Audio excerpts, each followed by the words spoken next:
स्वागत है दोस्तों स्टडी फॉर यूपीएससी में। आज हम लोग पॉलिटी का पांचवा पाठ पढ़ने जा रहे हैं, जिसमें पंथ निरपेक्ष के बारे में पढ़ेंगे, यानी कि सेकुलर के बारे में पढ़ेंगे। तो पहले इसका तो अर्थ देख लेते हैं। इसका तात्पर्य एक ऐसा देश है जहां राज्य का कोई राजकीय धर्म नहीं हो और राज्य धर्म के आधार पर भेदभाव न करे और सभी धर्मों के प्रति समान दूरी यानी कि इक्वल रेस्पेक्ट या समान व्यवहार करे। ये आपको पंथ निरपेक्ष का परिभाषा है। आप लोग नोट बनाते चलिएगा, ठीक है। ये बहुत ही अच्छा नोट आप लोगों को प्रोवाइड किया जा रहा है और इसके लिए मेहनत भी बहुत ज़्यादा कर रहे हैं ताकि आप लोगों को नोट बढ़िया मिले, ठीक है। और नोट रखने से क्या होता है, बार बार रिवीजन कीजिए, ये ज़्यादा ज़रूरी होता है, ठीक है।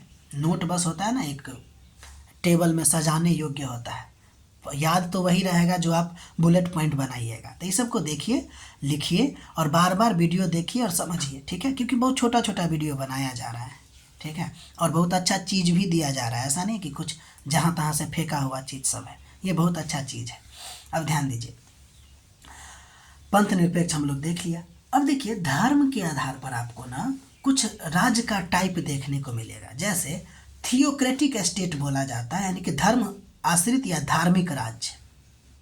ये क्या होता है, किसी एक धर्म को ना आधिकारिक धर्म स्वीकार कर लेगा, उसको थियोक्रेटिक स्टेट कहेंगे।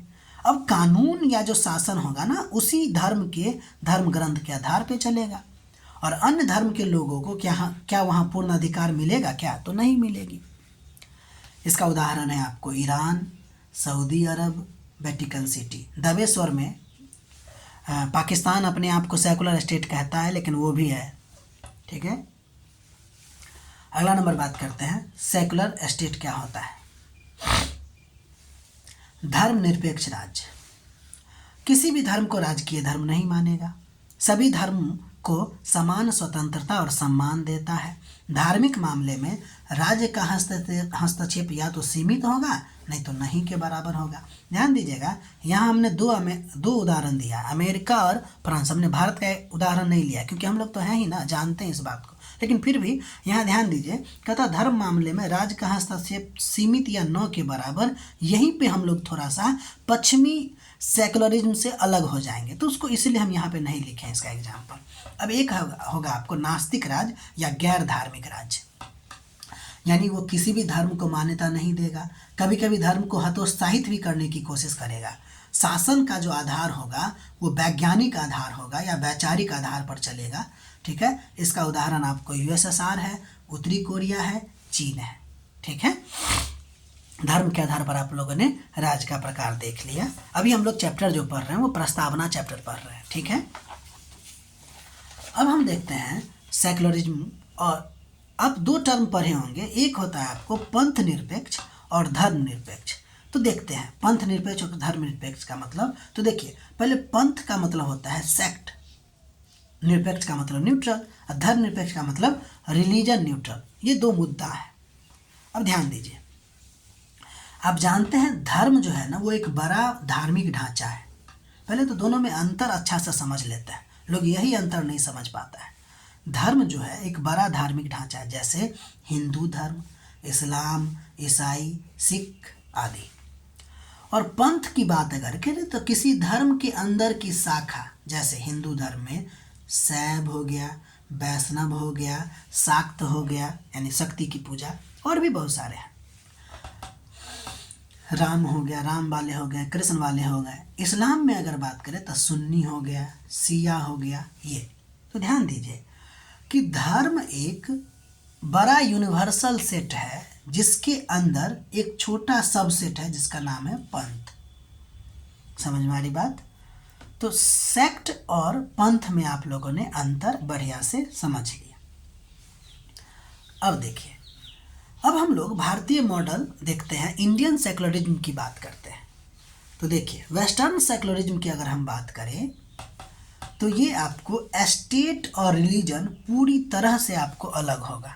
अगर हम बात करें कि वेस्टर्न सेकुलरिज्म का, तो स्टेट और रिलीजन पूरी तरह से अलग होगा, ठीक। इसमें वॉल ऑफ सेपरेशन होगा, स्टेट अलग काम कर रहा है और ये जो रिलीजन है वो अलग है, दोनों को एक दूसरे से कोई मतलब नहीं है। इसका मतलब ये जो सेकुलरिज्म है वो आपको निगेटिव सेकुलरिज्म है, यानी कि नकारात्मक पंथ निरपेक्षता या धर्म निरपेक्षता आप कह सकते हैं है। जबकि इंडियन सेकुलरिज्म की बात करें तो स्टेट जो है वो धर्म से दूर रहते हुए भी सामाजिक सुधार के लिए हस्तक्षेप कर सकता है, ठीक है। यानी इसमें ना इक्वल रिस्पेक्ट भी है और प्रिंसिपल डिस्टेंस भी है, यानी कि समान सम्मान और सिद्धांतक दूरी है। इसलिए इसको कहते हैं पॉजिटिव सेकुलरिज्म, यानी कि सकारात्मक सेकुलरिज्म। ये जो कह रहे हैं ना कि नेगेटिव और पॉजिटिव का मतलब क्या है कि देखिए धर्म से दूरी तो है, लेकिन अगर मान लीजिए उसको लगेगा कि ये जो है कुछ कृत्य धर्म में जो है वो आपको गलत है, जैसे मान लीजिए कि कुछ धर्मों में नर बलि प्रथा की बात है, तब वो तो भाई मानवीय कार्य नहीं है ना, तो उसको तो मना किया जाएगा ना, समझे।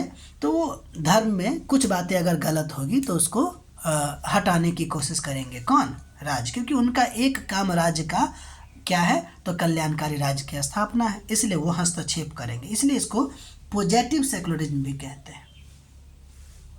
कोई दिक्कत? अब हम लोग आगे बढ़ते हैं।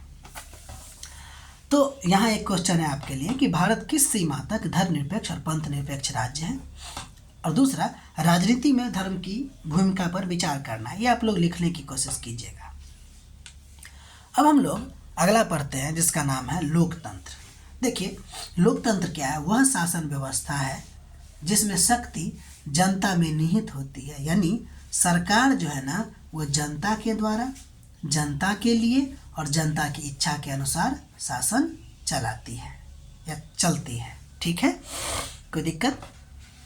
अब देखिए लोकतंत्र के अगर प्रकार की बात करें तो दो प्रकार का होता है, एक डायरेक्ट डेमोक्रेसी और एक इनडायरेक्ट डेमोक्रेसी होता है, यानी कि प्रत्यक्ष लोकतंत्र और अप्रत्यक्ष लोकतंत्र। अगर हम अप्रत्यक्ष लोकतंत्र की बात करें तो ये भी आपको दो हो जाता है, एक पार्लियामेंट्री डेमोक्रेसी और दूसरा प्रेसिडेंशियल डेमोक्रेसी, ठीक है भाई।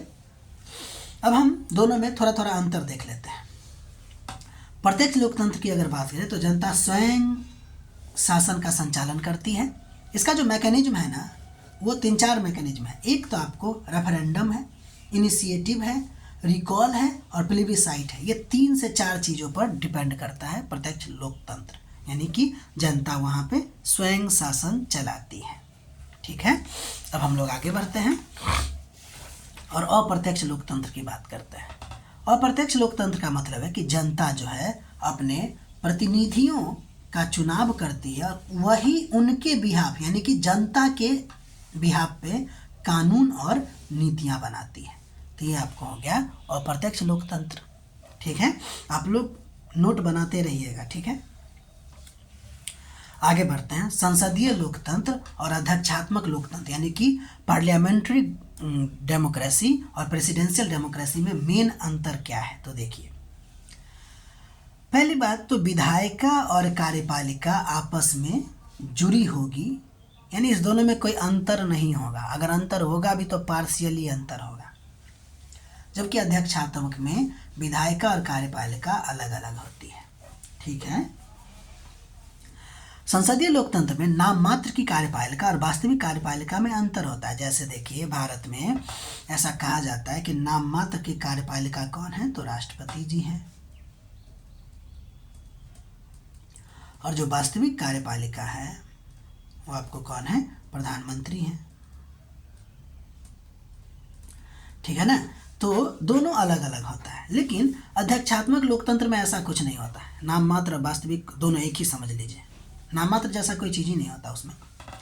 इसके अलावा वास्तविक कार्यपालिका का यहाँ निश्चित कार्यकाल नहीं होता, हालांकि वो तो राष्ट्रपति जी का भी नहीं होता, लेकिन वास्तविक कार्यपालिका का कोई निश्चित कार्यकाल नहीं होता। इसको बहुमत पूरा रहे तो है, नहीं तो हट जाएगा। यहाँ पे कार्यपालिका का निश्चित कार्यकाल होता है। अगर मान लीजिए कि वहाँ के राष्ट्रपति को हटा भी दिया जाए, क्या कहते हैं उसको, वहाँ के कांग्रेस के द्वारा, अमेरिका के कांग्रेस के द्वारा, तो भी वो अपने सत्ता पे बने रह सकते हैं जब तक कि उनका 4 साल पूरा नहीं होगा। इसके बाद संसदीय लोकतंत्र की अगर बात करें तो यह सामूहिक उत्तरदायित्व पे काम करता है, ठीक है। जबकि अगर हम अध्यक्षात्मक लोकतंत्र की बात करें तो यहाँ ऐसी कोई व्यवस्था नहीं है। अगर एग्जाम्पल आपको लिखना हो तो एग्जाम्पल के तौर पे आप लिख सकते हैं यहाँ पे USA, और यहाँ लिख सकते हैं आपको UK, और अपना भारत भी इसी को फॉलो करता है तो अपना भारत भी इसका हो जाएगा। ठीक है भाई, यहाँ तक हो गया। हम लोग इससे आगे और पढ़ने की कोशिश करेंगे प्रस्तावना में। ठीक है, तब तक के लिए आप अपना ख्याल रखिए। अच्छा लग रहा है तो नोट बनाइए, रिवीजन कीजिए, बार बार वीडियो को देखिए। ठीक है, और लोगों को भी बताइए ताकि वो सब्सक्राइब करें। ठीक है, मिलते हैं इससे अगले वीडियो में, तब तक अपना ख्याल रखिए। बाय।